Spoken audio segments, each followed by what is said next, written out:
Well, let me offer some takeaways. Mm. As someone who's been in business a little longer than you have, you know, this is just simply an experience conversation, not who has the better business or who's the better business mind. But you went through like a very similar arc at a certain point a few years ago too, which really occurred to me during all of it. I had all types of shit going on with Yeah. me and everything else like that, but really it's always been outside of my core business. Mm. You know what I'm saying? It's outside of my employees, right? So here's a couple of takeaways in terms of business wise. Number one, every employee that works for Vlad TV signs a non-compete. Mm. Meaning that if they want to do a fishing show on the weekends, great. If they want to film skateboard videos, if they want to do an independent film on the side, go for it. But if they want to do a hip hop show, talking about hip hop topics, filming for one of our competitors, or doing a podcast that somehow competes with something that we're doing, that's just not allowed. Because our thing is that we want you to put, your full effort into the job that you're doing. You can't work for Google and start a competing search engine. Mm-hmm. It just doesn't work that way. You know what I'm saying? This is how real corporations work at a high level. Mm-hmm. I'm not trying to stop anyone's progress or anything else like that, because listen, if you want to learn what you want to learn and then go off and start your own business, that's cool. I'm just not going to be paying you a salary while this is happening. Mm-hmm. There's that. There's also a base level of, you mentioned, this is, AD's my friend and we want to save our friendship. You kind of have to set up a level of separation between you and your staff. Mm-hmm. You know what I'm saying? You should be polite and respectful to your staff, but once you start considering them your friends and start, that line gets crossed, it becomes very fuzzy and it becomes unprofessional and things start getting to the conversation that should not.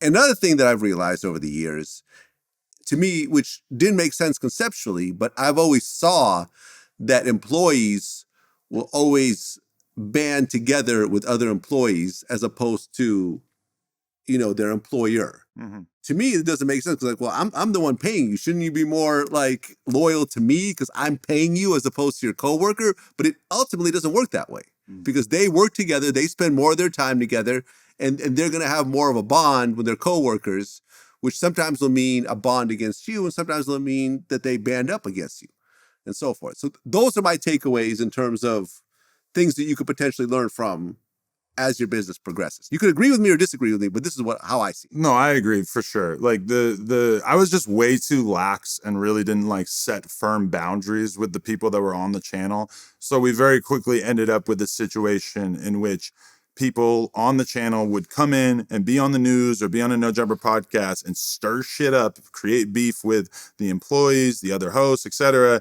And then they would go home and do their own live streams and basically talk about the internal No Jumper drama. Yeah. It was clearly benefiting them more than it was benefiting me. And me telling AD that I didn't want him on the Tuesday show anymore was just me scratching the surface of beginning to fix what had gone wrong at that point, because it was so obvious to me that this was just not healthy and not something that was going to work in the long run.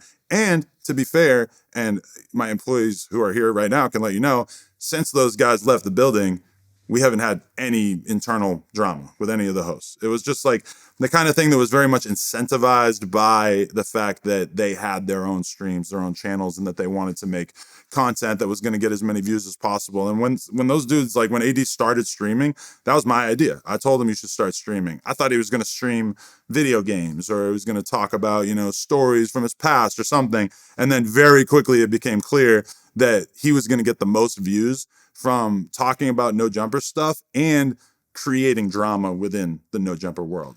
Well, I mean, even more so than that, it's you talk about guests, right? If you have a full-time employee and you're counting on them to bring guests to their podcast, but they have their own podcast, they're going to get a salary from you regardless.